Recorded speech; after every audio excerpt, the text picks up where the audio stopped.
उसी प्रकार एक दर्पण है M M dash. M M dash हमने क्या किया, एक अवतल दर्पण लिया, अवतल दर्पण है जिसका ध्रुव पी, देखिए तो ध्रुव जो है पी है।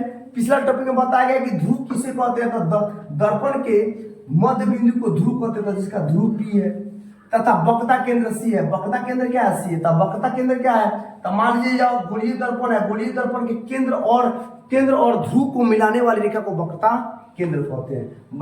केंद्र को क्या कहते हैं, वक्रता केंद्र कहते हैं, और वक्रता दूरी उसको कहते हैं। तब वक्रता केंद्र क्या है, सी है। ये भी एक आपतित किरण है। चलिए देखिए, ये भी एक आपतित किरण है। आपतित बने कोई प्रकाश आके टकरा जाती है तो उसको कहेंगे आपतित। तो ये भी एक क्या है, आपतित किरण है, जो अवतल दर्पण के प्रधान अक्ष क्या है, पीसी है, प्रधान अक्ष के समानांतर है। देखिए अवतल दर्पण का मुख्य अक्ष पीसी है, पीसी के समानांतर ये भी एक किरण जा रही है। देखिए ये भी एक किरण जा रही है, समानांतर है तथा निकट भी है। तथा यानी पी और बी एकदम निकट है। तो निकट है तो हम पीएफ बराबर बीएफ भी लिख सकते हैं, पीएफ बराबर बीएफ लिख सकते हैं आराम से, कोई दिक्कत है, क्योंकि बी पी से निकट है। जब बी पी से निकट है तो थोड़ा बहुत हम आराम से नहीं लिख सकते पीएफ बराबर बीएफ। तो समानांतर निकट और पीसी के समानांतर तथा निकट है, समानांतर भी है तथा निकट भी है। परावर्तन के बाद मुख्य फोकस एफ से होकर गुजरते हैं। आपतन से परावर्तन के बाद मुख्य फोकस से एफ से होकर गुजरेगी, जैसा कि पिछले टॉपिक में हमने बताया गया। आप देखिए, अब परावर्तन का नियम कहता है कि आपतन कोण परावर्तन कोण के बराबर होता है। जैसा पिछला टॉपिक में हम लोग पढ़े थे परावर्तन के नियम में कि आपतन कोण परावर्तन कोण के बराबर होता है, यानी कोण आई बराबर कोण आर।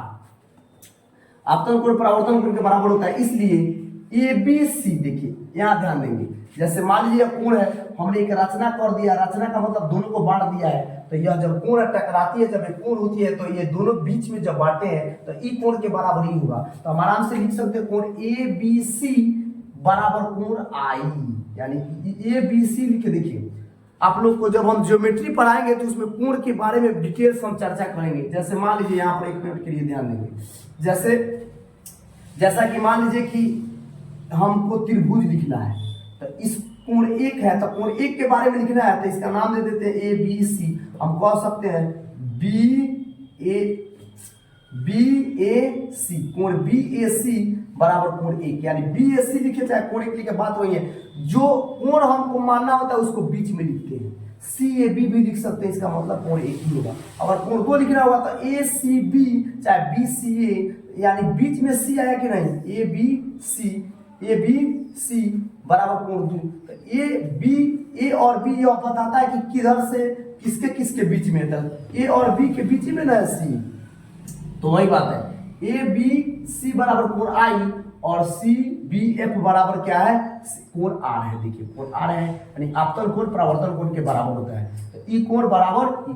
तो माना कि देखिए पीएफ बराबर छोटा एफ और पीसी बराबर आर माने, पीएफ बराबर छोटा एफ और पीसी बराबर आर। तो पीएफ बराबर मान लिया कि पीएफ जो है छोटा एफ है और पीसी बराबर बराबर है, यानी पी से एफ की दूरी कितनी है, एफ है, और पी से सी की दूरी आर है। यही चीज लिखा गया, पीएफ बराबर एफ और पीसी बराबर आर। अब देखिए कोण एबीसी बराबर कोण सीएफ, एबीसी बराबर सी बी एफ एकदम आपतन कोण बराबर परावर्तन कोण, यानी आप लिख सकते हैं आपतन कोण बराबर परावर्तन कोण। अब कोण ए बी सी बराबर बी सी एफ। अब एक चीज देखिए आप लोग, जब दो रेखा समानांतर हो, कोई तिरछी रेखा काटती है, तो इस कोण के बराबर ई कोण होती है, काटी सकता है एकांतर अंतः कोण से। तो देखिए मान लीजिए यह रेखा समानांतर है, यह रेखा और यह रेखा समानांतर है, यह कोई रेखा काटती है तो इस कोण के बराबर वही कोण हो जाएगी काटी से, तो एकांतर अंतः कोण से, यानी एक कोण के बराबर एक कोण, तो कोण आई है तो ये भी कोण आई हो जाएगी। पर फिर से देखिए, यह रेखा और यह रेखा समानांतर है और कोई तिर्यक रेखा, देखिए तिर्यक रेखा ये काट रही है तो ई कोण के बराबर ही हो जाएगी काटी से, तो एकांतर अंतः कोण से। तो क्या हो जाएगी, एकांतर अंतः कोण से। यहाँ पर क्या हो जाएगी, कोण एबीसी बराबर कोण बीसी है। तो समीकरण एक और दो से समीकरण एक और दो को ले लिए, तो सी बी एफ बराबर, देखिए यह और यह कट जाएगा, यह और यह क्या हो जाएगा, खत्म हो जाएगा, क्योंकि इतना बराबर भी इतना है और इतना बराबर भी इतना है, तो CBF बराबर BCF हो जाएगा। मतलब इतना बराबर इतना, इतना बराबर इतना, तो 100% इतना बराबर इतना हो जाएगा। तो वही लिखा गया CBF बराबर BCF, अर्थात त्रिभुज BCF एक समद्विबाहु त्रिभुज है। अब कैसे देखिए, जब इस भुजा के बराबर ई भुजा, ई भुजा के बराबर ई भुजा, ई भुजा बराबर है, तो इसका मतलब क्या है, दो कोण जब बराबर हो, देखिए ई कोण CBF यानी ई कोण BCF यानी यह कोण बराबर है।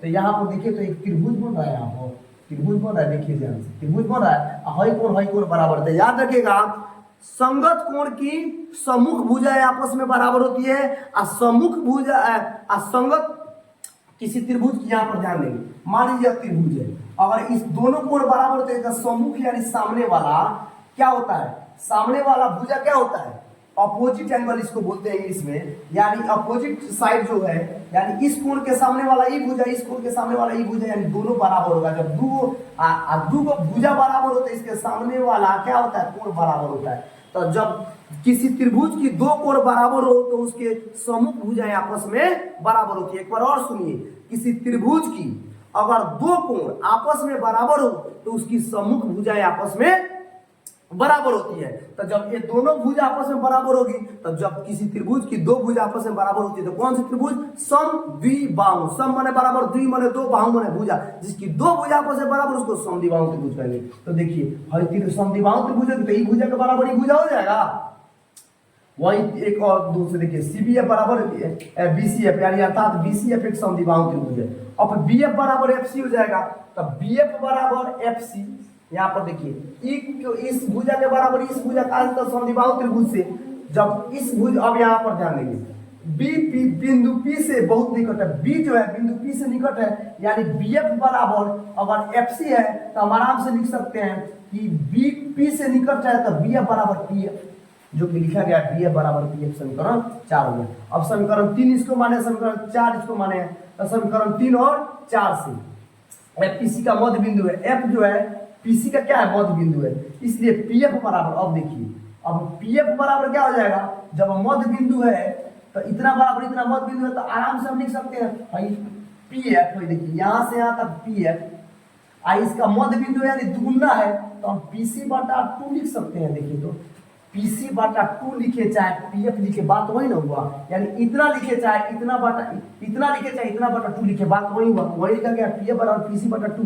तो देखिए PF बराबर हमने क्या माना है, PF बराबर F माना है, छोटा है, और PC बराबर क्या माना है, R, और क्या हो जाएगा बटा 2, यानी F बराबर R/2 क्या हो गया, प्रूफ हो गया। तो पूछेगा अवतल दर्पण में फोकस दूरी और वक्र त्रिज्या को का संबंध स्थापित करें, या F बराबर R/2 चाहे R बराबर 2F, तो आराम से हम सिद्ध कर लेंगे। अब उत्तल दर्पण की बारी है। उत्तल दर्पण में सेम वही है कहानी, थोड़ा सा उसका जो है ग्राफ जो है, चित्र जो है बदल जाएगा। अब देखिए उत्तल दर्पण का परिवर्तक सब तो उभरा हुआ है, तो यह मुख्य अक्ष हो गया। अब मुख्य अक्ष हो गया तो देखिए यहाँ पर, तो मुख्य अक्ष हो गया, तो मुख्य अक्ष के समानांतर देखिए तो यह क्या हो गया, यहाँ पर यह दर्पण यहाँ बन रहा है, यहाँ पर ये बन रहा है, और ये महसूस हो रहा है कि यहाँ से आ रहा है, ये जो है लग रहा है कि यहाँ से आ रहा है, और यह जो है यहाँ से आ रहा है, लेकिन ये टकरा के इधर चला गया। तो देखिए यहाँ पर वही चीज लिखेंगे, एक माना कि M डैश एक उत्तल दर्पण है, M डैश एक उत्तल दर्पण है, जिसका ध्रुव P है, ठीक है, केंद्र C है, जैसा कि समझाया गया एक वृत्त के जरिए, एक वृत्त और एक गोलीय दर्पण के जरिए। तो AB आपतित किरण है, AB क्या है, आपतित किरण है, जो उत्तल दर्पण के प्रधान अक्ष OPC के समानांतर, OPC के क्या है, समानांतर है तथा निकट है। परावर्तन के मुख्य फोकस F से आती हुई प्रतीत है, परावर्तन के मुख्य फोकस F से आती हुई प्रतीत हो रही है। देखिए तो इसलिए ABN देखिए कहा है, ABN यानी AB है, यहाँ पर भाई B है, ABN बराबर कोण I, और क्या हो जाएगा NBD क्या हो जाएगा, DBN बराबर क्या हो जाएगा, कोण R, यानी आपतन कोण परावर्तन कोण के बराबर होता है। अब माना कि PF बराबर है, अब मान लिया PF बराबर है PC बराबर R, देखिए अब कोण ABN बराबर कोण ABN बराबर कोण DBN का से परावर्तन के नियम से, क्योंकि आपतन कोण परावर्तन कोण के बराबर होता है। तब कोण DBN बराबर FBN, कोण DBN बराबर FBN यहाँ पर एक क्या है एफ सी, वो डी बी एन बराबर F B N, F B N देखिए यहाँ पर एफ बी एन या एफ बी सी भी लिख सकते हैं यहाँ पर, इसको एफ बी सी भी लिख सकते हैं। देखिए ये यहाँ पर डी बी एन बराबर एफ बी सी, चाहे सी भी क्योंकि देखिए शीर्षाभिमुख कोण से। अब ध्यान दीजिए एक और चीज आप लोग को बता देंगे, ये सब जो है ज्योमेट्री का नियम का पालन करता है। अगर दो को रेखाएं आपस में एक दूसरे को काटती है, दो को रेखाएं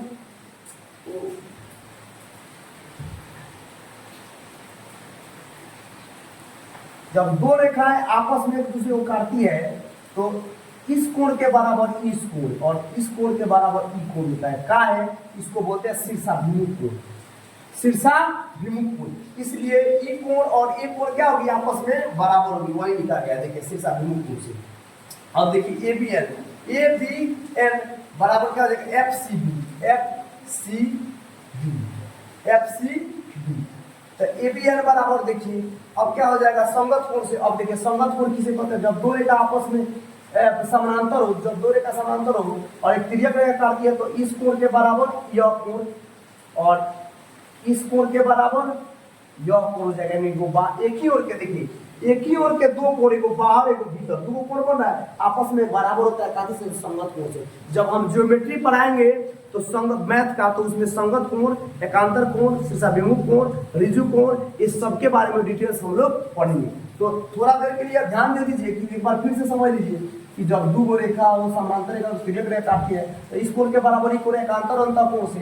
देखिए ये को बाहर एगो भीतर, एगो बाहर एगो भीतर होता है, यानी एक ही तरफ के ई कोण और ई कोण क्या होते हैं बराबर होते हैं काफी संगत कोण से।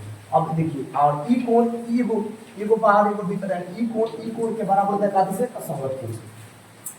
तो देखिए यहाँ पर तो यह ए बी एन बराबर क्या हो जाएगा? देखिए ए बी एन बराबर देखिए यहाँ पर जो है मान लीजिए इसको अगर बढ़ा देते हैं तो यह एक तिर्यक रेखा काटती है, तो जब तिर्यक रेखा काटती है तो इस कोण के बराबर ई कोण नहीं हो जाएगा, एगो यानी इस कोण के एगो बाहर एगो भीतर। यहाँ पर देखिए तो यानी ए बी एन बराबर एफ सी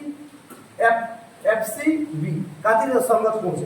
अब 1 2 3 से संगत 1 ले लिए, 2 ले लिए और 3 ले लिए, तो एफ सी बी बराबर F C B, F B C देखिए एफ बी सी बराबर एफ सी बी का है। तो देखिए तो इतना बराबर इतना है, इतना बराबर इतना है, इतना बराबर इतना है, तो आराम से जब यह दोनों क्या हो जाएगी आपस में बराबर हो जाएगी।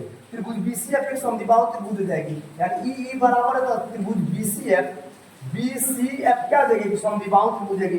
समद्विबाहु त्रिभुज हो जाएगी तो बीपी से निकट है तो आराम से इतना बराबर, जब इतना बराबर बीएफ बराबर पीसी हो जाएगा। बीएफ बराबर जब नजदीक है, ई इसके नजदीक है, तब पीएफ जो लिखे बीएफ लिखे या पीएफ लिखे, बात वही जाएगी, दोनों क्या हो जाएगी बराबर हो जाएगी। तो दोनों बराबर हो जाएगी तो आराम से हम लिख सकते हैं बीएफ बराबर पीएफ, चाहे पीएफ बराबर एफ सी। एक मिनट फिर से देखिए, पीएफ के बराबर क्या है, माने एफसी के बराबर क्या है बीएफ है, यानी इस भुजा के बराबर ये भुजा है समद्विबाहु त्रिभुज से। तो देखिए बीपी के निकट है तो इसके बराबर यह हो जाएगा, तो इसके बराबर ही इसके बराबर ही, तो हई दोनों बराबर हो जाए, इसलिए बीएफ बराबर पीएफ। तो समीकरण 4 और 5 से देखिए पीएफ बराबर एफसी, यानी पीएफ बराबर क्या है एफसी है, बराबर देखिए जब इतना ए और ए दोनों मिलकर इतना हो रहा है, यानी दोनों मध्य बिंदु तो हमारा से PC/2 लिख सकते हैं, PC/2। तो एफसी बराबर एफसी या पीएफ, यानी अब पीएफ बराबर एफ होगा छोटा एफ, तो एफसी बराबर भी छोटा एफ होगा। तो पीएफ बराबर हम क्या लिखे एफ, पीएफ बराबर एफ, और पीसी बराबर क्या होता है, पीसी बराबर जो आर माने हैं, यहाँ से यहाँ तक आर माने हैं, तो क्या हो जाएगा, तो यहाँ पर ध्यान देंगे पीएफ बराबर एफसी है, पीएफ बराबर एफसी है, और इन दोनों के बराबर अब देखिए, और पीसी जो है बटा 2 है, यानी इस आधा पीसी के आधा में यह दोनों है, यानी पीसी बराबर पीएफ जोड़ एफसी, पीसी बराबर पीएफ जोड़ एफसी, पीएफ जोड़ एफसी। तो एक मिनट ध्यान दीजिए, पीसी बराबर पीएफ जोड़ एफसी है, तो मान लीजिए, और अब पीसी बराबर पीएफ और एफ सी बराबर है, तो हमारा आंसर 2pf नहीं लिख सकते हैं। अच्छा नहीं लिखेंगे तो pf बराबर एफ सी है, तो pf जोड़ pf लिख सकते हैं। अच्छा एफ सी जोड़ एफ सी की दोनों बराबर है, तो pc बराबर क्या हो जाएगा 2pf, तो pf बराबर क्या हो जाएगा pc बटा, देखिए pc बटा 2 आ गया, pf बराबर चाहे fc बराबर pc बटा 2, तो fc को हमने क्या माना है, fc को माना fc बराबर pf, तो इसको माना है छोटा f, तो छोटा f हो गया। और पीसी को क्या माना है, पीसी को माना है पूरा आर, देखिए यहाँ से यहाँ तक क्या है, यहाँ से यहाँ तक की दूरी क्या है आर है, तो आर हो गया और बटा 2, तो एफ बराबर आर बाई 2 यही ना सिद्ध करना है। और क्रॉस मल्टीप्लाई गुना कर देंगे तो आर है कम आर है और 2f हो जाएगा, यानी कि भी हो जाएगा। अगर कोई पूछे f बराबर आर बाई 2 पूछे, चाहे आर बराबर 2f पूछे, दोनों में से कोई पूछे तो आराम से हम लोग सॉल्व कर देंगे। एकदम वीवीआई क्वेश्चन है, या बोलेगा अवतल दर्पण में सिद्ध कर तो अवतल दर्पण, या बोलेगा उत्तल दर्पण में सिद्ध कर तो उत्तल दर्पण, यानी अवतल उत्तल दोनों में हम लोग f बराबर आर बाई 2 सिद्ध कर दिए। चलिए इसका एक स्क्रीनशॉट ले लीजिए।